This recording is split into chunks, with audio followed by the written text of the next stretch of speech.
Eh bien, cher frère, toi, tu es mon fils bien-aimé. En toi, je trouve ma joie, dit la voix du Père, pour qualifier son fils bien-aimé. Mes chers amis, nous sommes à la deuxième épiphanie.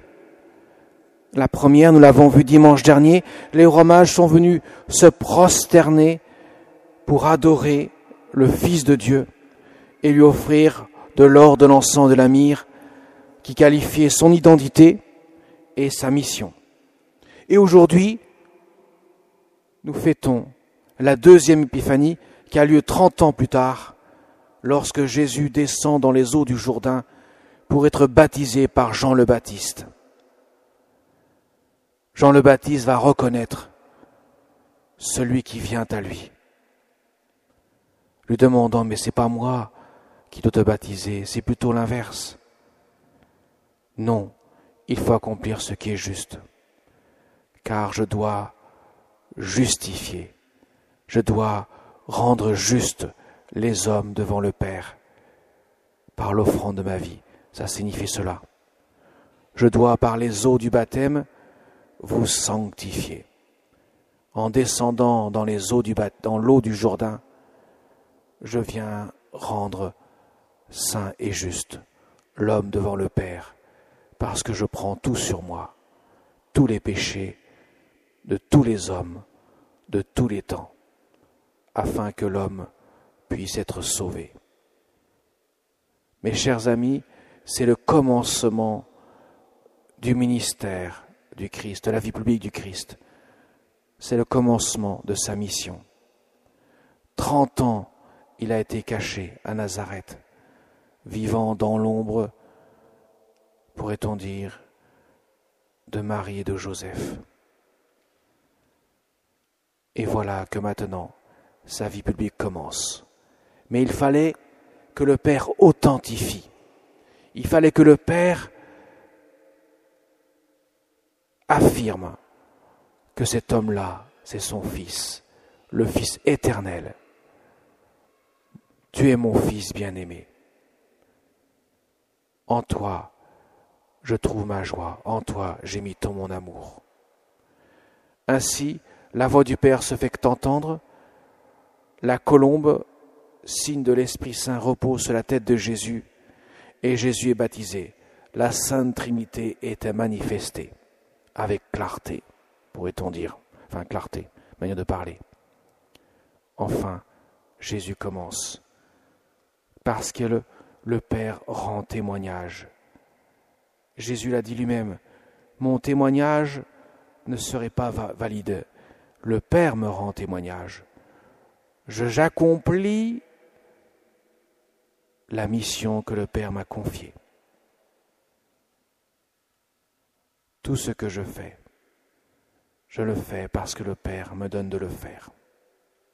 Et vous savez, quand Jean le Baptiste, quelques semaines plus tard, sera dans le cachot, dans la prison d'Hérode, il commencera à se poser des questions et il enverra ses disciples, 2 de ses disciples, pour demander « Mais es-tu bien celui que nous devons attendre ou devons-nous en attendre un autre ?»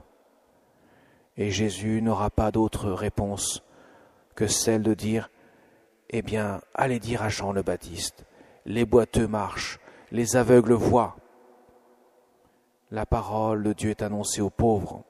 Autrement dit, l'accomplissement des œuvres du Père. Une fois de plus, quand Jésus accomplit cela, c'est le Père qui rend témoignage à son Fils. Voyez, mes chers amis, pour nous, c'est très instructif tout cela. Vous allez me dire, ça concerne que Jésus, ça ne me concerne pas moi. Si. Jésus fait la volonté du Père. Il est Dieu, précisément parce qu'il fait la volonté du Père. Le Fils ne peut pas faire autre chose que ce que le Père veut qu'il fasse, puisque le Fils n'est pas autre que le don tout entier du Père. Le Père engendre le Fils, et le Fils est engendré du Père. Et dans le baptême, l'onction de l'Esprit Saint repose sur le Christ, manifestant le Fils éternel du Père. Eh bien, le Fils vient enseigner aux hommes que nous devons nous aussi chercher à faire la volonté du Père. Parce que désormais, nous ne sommes plus orphelins. Avec le baptême du Seigneur, les eaux sanctifiées, ce qui veut dire que le baptême, le sacrement du baptême que nous avons reçu, c'est la grâce qui coule dans notre cœur. C'est la grâce qui repose sur nous et désormais tout ce que nous faisons, nous pouvons le faire porter par la grâce. Parce que Jésus ne demande pas d'accomplir des actes humains sans la grâce. Il demande de le faire, la volonté du Père, portée par la grâce. Et ça change tout. Je m'explique. Avant, avec la loi de Moïse, elle dénonçait le péché. Les hommes tombaient dans le péché nécessairement car ils n'avaient pas la grâce. Ils avaient du mal à accomplir ce qui est juste. La loi de Moïse, en fait, était là pour seulement révéler le péché. Saint Paul se battra contre les judaïsants parce qu'ils veulent imposer la loi mosaïque aux païens convertis, leur disant que la loi de Moïse ne sauve pas. Elle est là pour révéler le péché des hommes. Ce qui sauve, c'est la foi. En croyant que Jésus est Dieu, en accueillant la grâce qu'il me donne de manière privilégiée dans le baptême et dans les sacrements que je reçois, je peux vivre de l'amour de Dieu. Ce qui veut dire que Dieu n'est plus à l'extérieur de moi, mais à l'intérieur de mon cœur. Ce n'est plus une vie qui correspondrait à accomplir des actes, mais c'est une vie intérieure où Dieu accomplit en nous le salut. Ça change tout. Nous pouvons devenir des saints. Nous pouvons être portés par l'amour de Dieu. Le baptême de Jésus nous révèle cela, que désormais Dieu vit à l'intérieur de notre cœur. Nous sommes portés par la grâce. Ça veut dire, quelles que soient les épreuves de la vie, les difficultés que nous avons à traverser, nous ne sommes plus seuls si nous vivons avec la grâce de Dieu. Nous pouvons accomplir ainsi notre salut en laissant la grâce de Jésus agir dans notre cœur.